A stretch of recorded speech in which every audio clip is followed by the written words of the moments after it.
un 40 dienās. Viņš to daudzas reizes pierādīja. Tiem parādīdamies, runādams par Dieva valstību. Āmen. Lūksim. Debes Tēvs, mēs Tev lūdzamies arī šodien mums māci saprast, un nozīmē, ka Jēzus Tavas labās rokas nosēties ir. Āmen.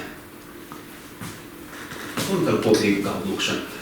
Nāc, kungs, Jēzu, esi mūsu viesis un sveitīgi dāvanas, ko Tu mums esi devis. Āmen. Par ko iet runa? Kādus kauliņus met? Priekš kam? Kas pa kauliņiem? Tātad mēs nonācām līdz tam, ka Jēzus 40 dienas bija mācekļu vidū pēc savas augšām celšanas. 40 dienas. Un runāja ar viņiem par Dieva valstību. Tātad turpināja viņus mācīt un atkārtot viņiem, jo viņi bija daudz ko aizmirsuši. Un viens viņam teica, neaiziet no Jeruzalemes, bet sagaidiet Tēva apsolījumu, ko jau dzirdējāt no manis. Jānis kristīja ar ūdeni, bet jūs pēc nedaudz dienām kristīs svētajā garā. Tātad Jēzus runā par vasaras svētku notikumu, kad svētajam garam ir jānāk un jādzīvo draudzē, jādzīvo cilvēkos. Protams, apustuļi to arī nesaprata vēl joprojām. Es to nesaprotu, tāpēc, ka tas ir kaut kas nesaprotams. Ka Dievs var dzīvot cilvēkos iekšā. Ja tam nepadarot viņus par robotiem un tā tālāk. Jā, bet tajos laikos viņi to nesaprata. Viņi uzskatīja, ka Dievs ir debesu valstībā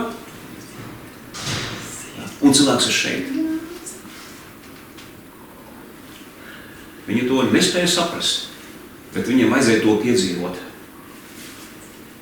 Tāpēc Jēzus viņus māca un saka, gaidiet, neiet nekur projām.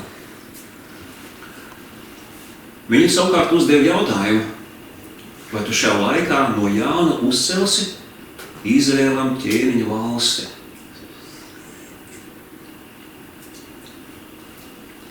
Šis jautājums bija taču svarīgs viņiem. Kad es jūs kādreiz mācīju, kā mācekļi gaidīja, ka Jēzus nodibinās ķēniņu valsti, nevis mirs pie krusta.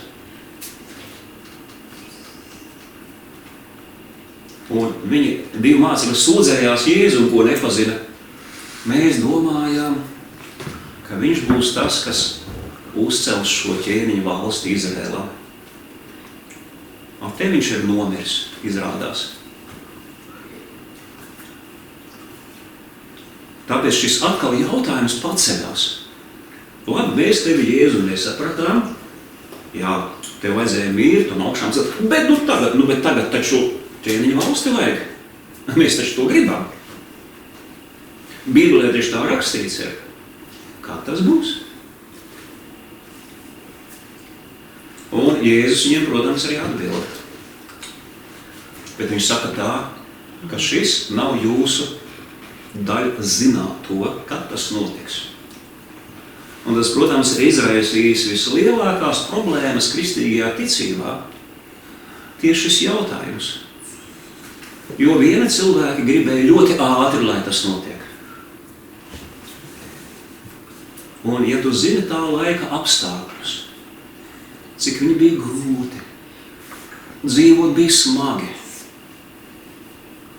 Kristiešiem vispār bija smagi dzīvot, jo viņus vajāja tāpēc, ka viņi bija kristieši. Viņus spīdzināja, viņus nonāvēja pēc spīdzināšanas.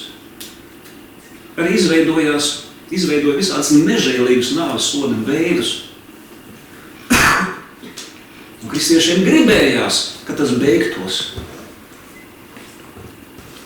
Un tāpēc daudz no viņiem centās aizmirst, kad Jēzus teica, tas nav jūsu daļas zināt šo laiku. Tāpēc, ka ļoti gribās, ka tas viss beigtos. mūsu dienās, kad kristieši ir iekārtojuši sev ērtas valstis, lielākā daļā, kā saka, rietumos, nav tādas izteiktas vajāšanas ticīgajiem. Kaut kādas minimālas ir, bet salīdzinot ar Romas impēriju, ka ir pilnīgi, tā kā negribās nekur aiziet projām. Bet tā doma, ka visu laiku gribās uzzināt, ko tad būs, kā tad Jēzus atnāks? Kā mēs sagatavosimies? Kad ir kādi, kuriem atliek dzīvot šajā pasaulē, kuriem ir grūti, viņi saka, es vairs nevaru izturēt, kaut Jēzus ātrāk nāktu. Un pasties tur viens rakstīja internetā, ka Jēzus būs tamī datumā. Vai tiešām kaut Jēzus atnāk tamī datumā? Jo man nav kur dzīvot, veselība ir slikta, tā tālāk un tā tālāk ir, jā. Ģimene nav izdevusies, dzīvoja viens pats, viss par maniem smējās, kaut Jēzus nāk ātrāk. Un tāpēc tiem viltus trauksmes cēlājiem ir daudzi sekotāji, jo daudzi cilvēki, kuri grib, ka Jēzus atnāk ātrāk. Ka Jēzus viņiem pasaka, nav jūsu daļa zināt to visu. Un tas paliek tik nenoteikts, kad tas būs.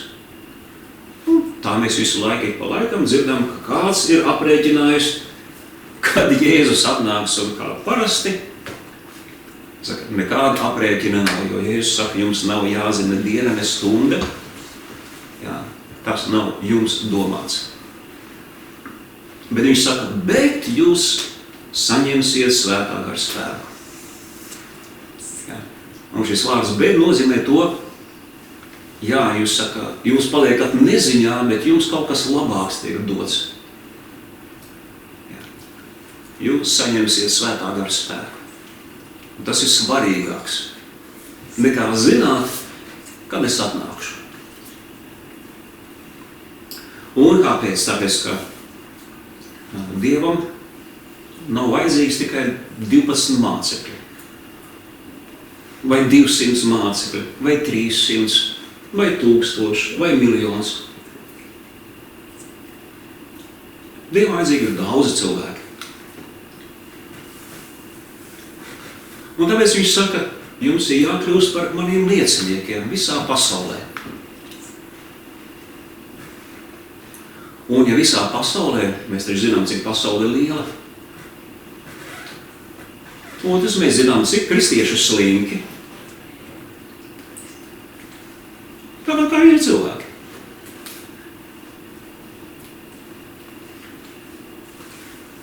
Un tāpēc mēs īpaši nesteidzamies Kristus vēsti visā pasaulē izplatīt.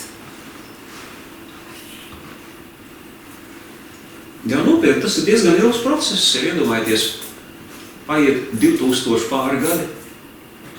Un vēl projām ir valstis, kur vēl ir ciltis, kurās nav neviens bijis kristietis, lai izstāstītu. Mēs esam pieraduši ērti dzīvot. Kurš tur ies uz džungļiem, kurš tur kāps kalnos, kurš brauks uz vientuļām salām, lai tur dzīvotu. Tad šķiet it kā mēs paši vien esam pie tā vainīgi, ka Jēzus sacīja, ka evaņģēlijs ir visām tautām jāsludina, un tikai tad nāks gals.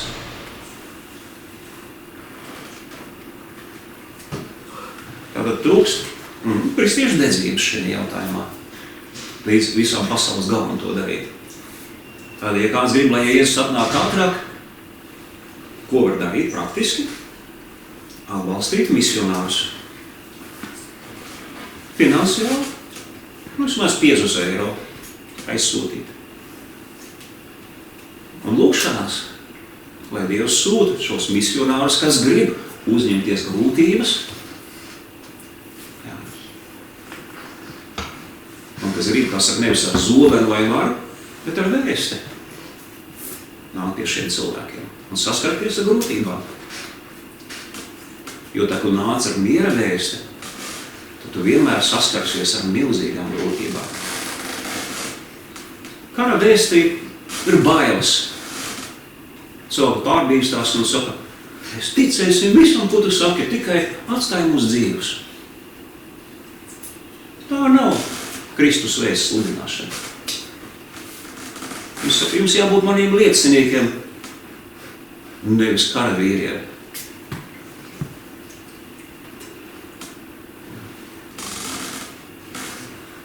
Un tad viņš viņiem redzot, mākonis viņu uzņēma, un viņš izzuda. Vai tas bija tieši tāds mākonis, kāds Uzijas, to es nezinu. Mācekļi to apraksta kā mākonis. Tāpēc dažos zīmējumos viduslaiku cilvēki ir pārpratuši un domā, ka Dievs uz mākoņa sēž. Dievs uz mākoņa nesēž.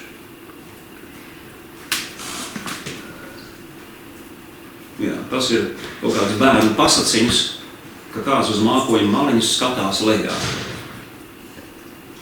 Bībele mums netēlo tādu Dievu. Jā, mākonis tas ir pārējie bija uz debesu valstību. Tas pats mākonis izzuda, un viņa vietā parādījās eņģeļi, kas arī skaidroja, ka tieši tā kā viņš aizgāja projām no mums, šis Jēzus, kas uzņems debesīs prom no jums, tāpat nāks, kā jūs redzējāt, viņu debesīs aizējā.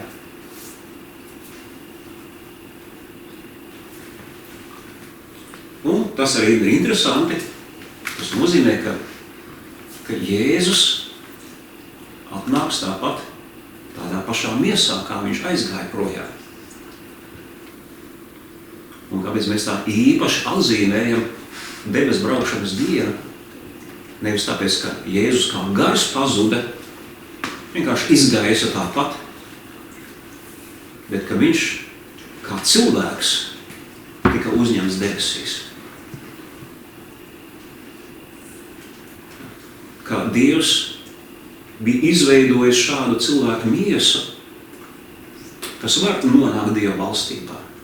Ne tādu kā mums ir, ja, kura nevar nonākt Dieva valstībā, jo viņi tur nevar nonākt vienkārši. Tā ir cita pasaule, bet pēc augšām celšanās Jēzum ir tāda miesa, kura var nonākt Dieva valstībā. Un tas mūs iedrošina arī tajā, kā Dievs saka, kad arī mūsu miesas viņš pārvērtīs līdzīgas Jēzus miesai. Tad, kad mēs augšām celsimies, mums notiks līdzīgs process. Pirmkārt, mēs celsimies jaunās miesās, nevis vecās. Katrs no mums būs ļoti skaists. Bet ne jau vienādi tā kā mums tur tajos kosmētisku operāciju salonos, jā. Bet visi būs skaisti. Vai jauni, es nezinu. Jo tāpēc, ka tādā pasaulē nav jauns un vecs.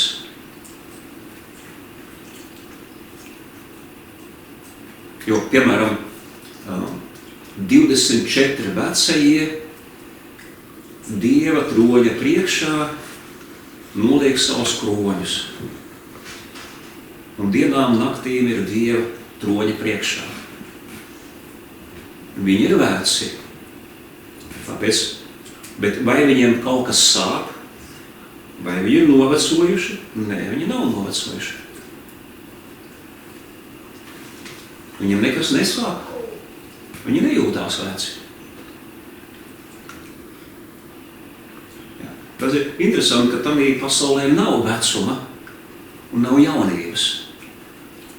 Tādā pasaulē ir stāvoklis Dieva priekšā. Un tāpēc šiem 24, kas ir vistuvāk pie Dieva, ir viscienījamākais izskats no visiem cilvēkiem.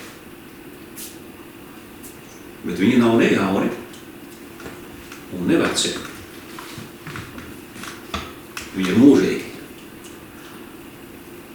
kā eņģeļi debesīs. Ja precīzāk skot, līdzīgi kā Kristus. Līdzīgi arī mēs arī dabūsim tādas miesas, kuras var pāriet no šīs pasaules, līdzīgi kā Jēzus, pie tēva debesu valstībā uzkāpa.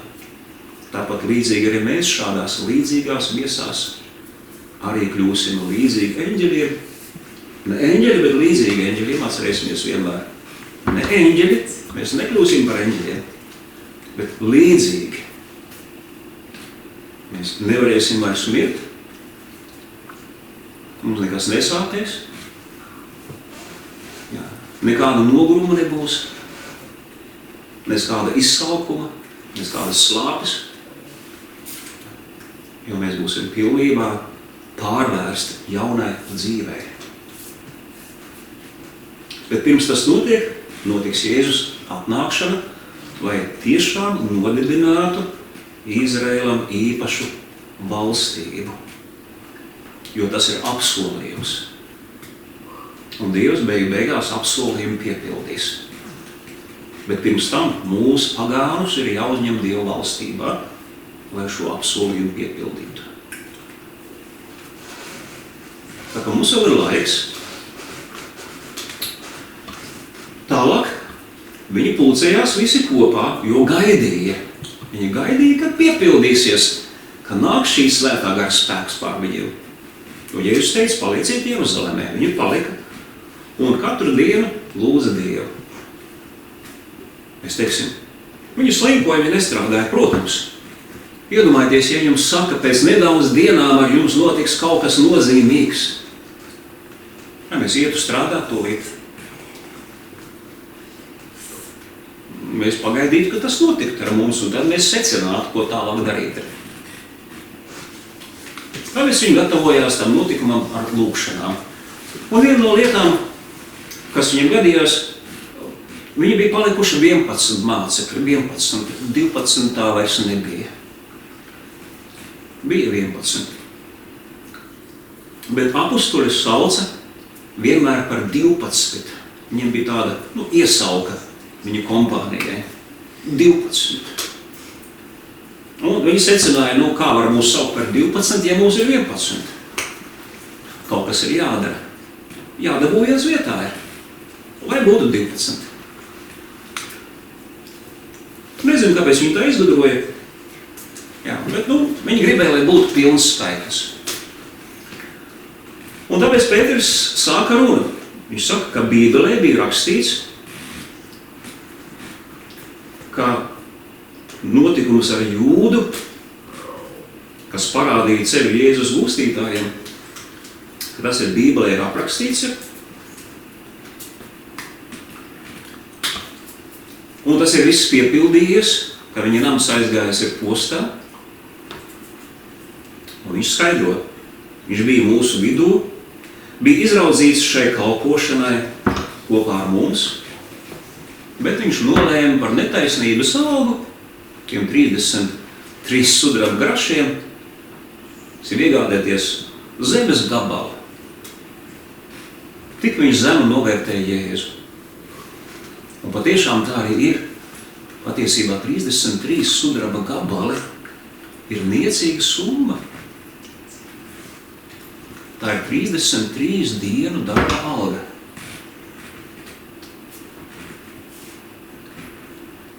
Faktiski sanāk, kāds mums tur vidējā darba alga nedaudz jau 1000 eiro ir, jā. Mēram tā arī sanāk.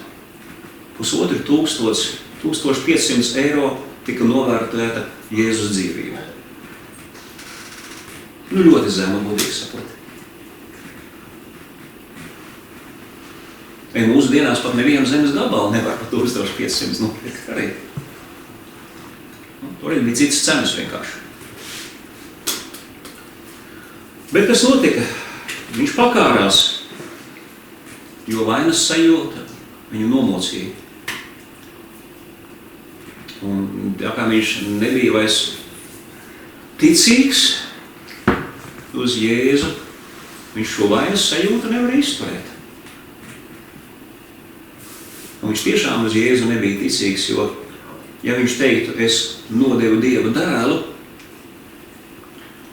tas nozīmē, ka viņš tic, ka Jēzus ir Dieva dēls. Viņš teica, es nodevu nevainīgu cilvēku. Tas nozīmē, ka viņš tic, ka Jēzus ir tikai cilvēks, vienkārši nevainīgs. Tātad viņam nebija neskāpēc ticības, ka Jēzus ir Dieva dēls. Par spīti 3 gadiem kopā, ka viņš redzēja ikdienā brīnumus, un tie viņu nebija pārliecinājuši.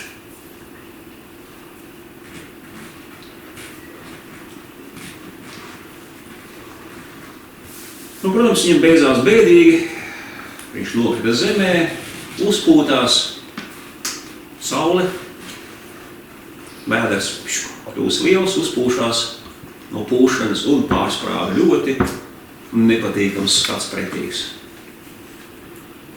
Bet viņš to īpaši piemina, lai pārējie kristieši padomātu, vai ir vērts nostāties uz nodevības ceļu. Jā, tas mums vienmēr atgādina, ka varbūt nav vērts sekot Jūdas pēdā.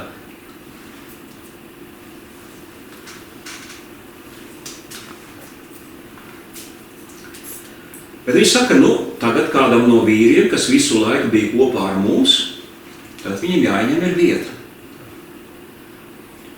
Tātad šeit ir domās kāds, kas ir no pašiem iesākumiem. Viņš nav no tiem 12, bet viņš ir bijis tur. No pašām pirmajām dienām. Ir sekojis līdzi, klausījies, redzējis, mācījies, vienkārši nebija tajā tuvākajā mācekļu kopā. Tad tiem jābūt ir tādiem. Un viņi noteikti viņus zināja. Tas ir tāpat, ka mēs baznīcā zinām. Piemēram, Dziļļo draudzē ir tā, jā. Ir kalpotāji, kas kalpo baznīcā, bet tā kā viņi kalpo katru svētdienu, viņi jau sāk atcerēties, kur citi katru svētdienu ir. Viņi jau secina, šito es pazīstu no seniem laikiem, viņš jau baznīcā nāk. Viņš kopā ar mums jau ilgu laiku ir gadiem. Tāpat jau arī tur. Tie mācekļi, jā, mēs esam 12 īpaši mācekļi, bet tur ir tāds mācekļi, tur viens tāds vīrs, un tur tāds vīrs, un tur tāds. Viņi visu laiku kopā ar mums ir. Tā kā astes līdzi iet visu laiku. Šādus divus viņi atradīja. Tātad, jā, daudz tādu nebija, bija tikai 2. Jo viņi ļoti cītīgi atlasīja, viņi meklēja pašus senākos, pašus labākos. Protams, pēc cilvēciskā vērtējuma jūs jau saprotiet, ka viņi nevar novērtēt tā, kā Jēzus var novērtēt. Kad Jēzus personīgi aicina, viņš jau zina, kas tur iekšā ir, un viņš zina, kas būs. Apustuļi to nevarēja zināt. Viņi varēja minēt, izmantot kādu rīku, kas bija populārs Izrēlā tajā laikā. Un tā ir kauliņu mešana. Tā ir kauliņu mešana. Un te mēs nonākam pie tiem, kas tad tiek par kauliņiem.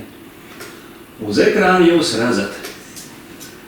Un kur ir rakstīts apakšā skaidroja. Tātad 70. gadā pēc Kristus romieši ieņēma Mosadas cietoksni Izrēlā, kur dumpinieki bija apmetušies, pēdējie. Viņi bija aplenkti un atrada, ka viņiem ir lozēšanas kauliņi. Tie ir parasti akmeņi, kuriem uzraksta kaut ko virsū. Visvienkāršākā variantā tie ir 2 ļoti līdzīgi akmeņi. Uz vienu rakstīja vārdu jā, un uz otru rakstīja vārdu nē. Ielika viņus maisiņā, sakratīja, un lika cilvēkam, neskatoties iekšā, bāzt savu roku un izvēlēties vienu no viņa. Kuram tika jā, tas tiek ievēlēts. Kuram nē, tam ir nē. Protams, viņi saprata, ka tā nevar tāpat vien to darīt. Un ka šādās lozēšanas reizēs vajag Dievu lūgt vispirms. Tāda ideja izrēliešiem bija tāda. Mēs ieliekam dažādas atbildes iekšā. Redziet, tur vārdi uzrakstīti virsū ir. Dažādas atbildes ieliekam iekšā. Tad mēs visi lūdzam Dievu, un visi ticam, ka Dievs šos kauliņus vada. Un tad, kuru kauliņu izvēlkam, tā ir pareizā atbilde. Lūk, ir tā saucamā kauliņu mešana, bet kas nav saistīts ar mūsu naudas spēli, 6 ciparu skaidriem un tā tālāk. Tā ir, teiksim, no mūsdienu kristiešu viedokļiem, tā ir zīlēšana ar akmentiņu palīdzību.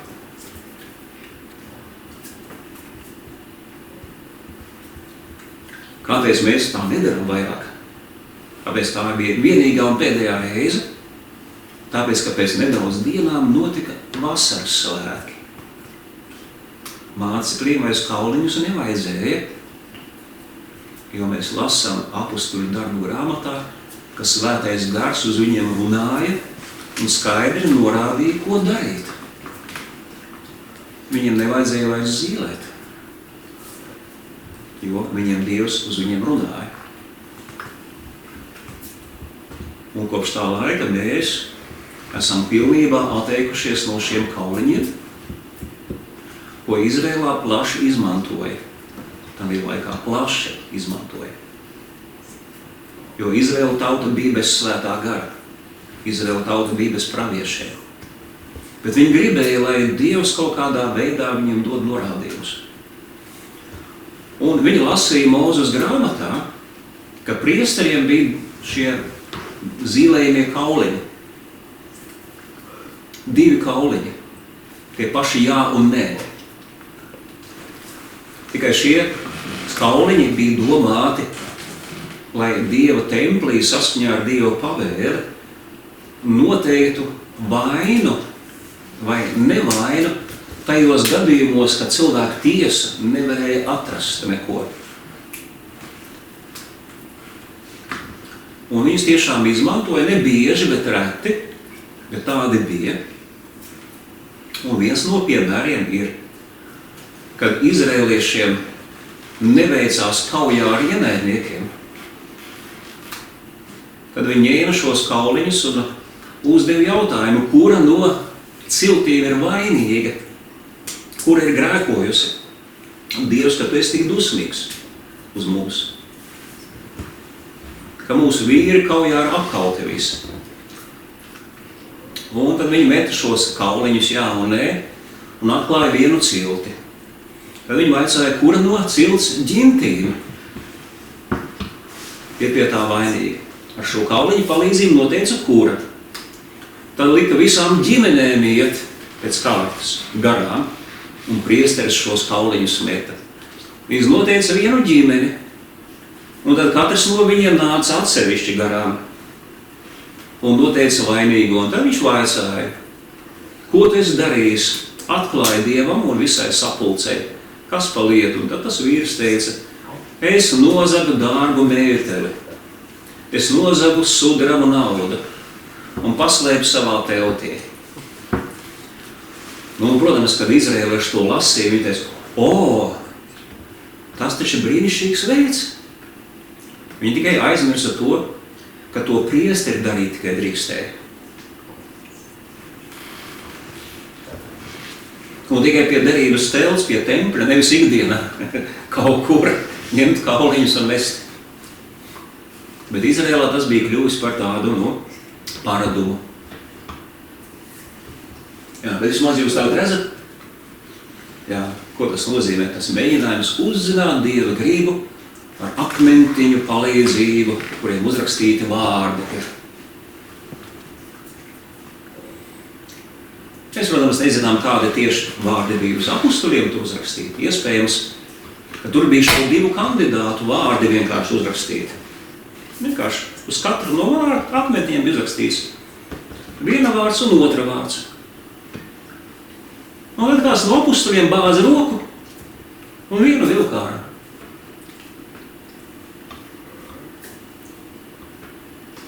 tad iespējams viņi nemet pat neko. Bet latviešu valodā tā vienkārši saka mest kauliņus. Ja, bet tā patiesībā bija loze. Tā bija patiesībā loze. Un tātad viņa iekrita matiem, un tas kļuva par 12. apustuli. Un ar viņu svētkus arī svinu baznīcā, kā saka, svētā Matija diena, un tā tālāk ir, tādā veidā viņš kļuva par vienu no šiem 12 apustuliem. Lūk, tas ir tas, kas saistīts ar šo debes braukšanas dienu, šie notikumi. Tas ir interesanti, bet pats galvenais jau ir, kā Jēzus bija teicis saviem mācekļiem, es aiziešu pie tēva, bet jūs neatstāšu par bāriņiem. Es sūtīšu jums svēto garu. Patiesības garu, kas vadīs jūs visā patiesībā. Un mums jau, kā saka, tuvojās mūsu dievkalpojums, un dievkalpojumā jau būs arī vasaras svētki. Un tas, to tematu atstāsim uz to dienu tieši. Tad atcerēsimies, skatoties uz Jēzus debes braukšanu,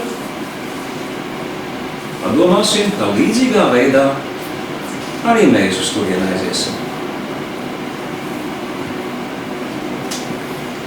Šodienai tas ir viss, kur bija Bībeles stundā.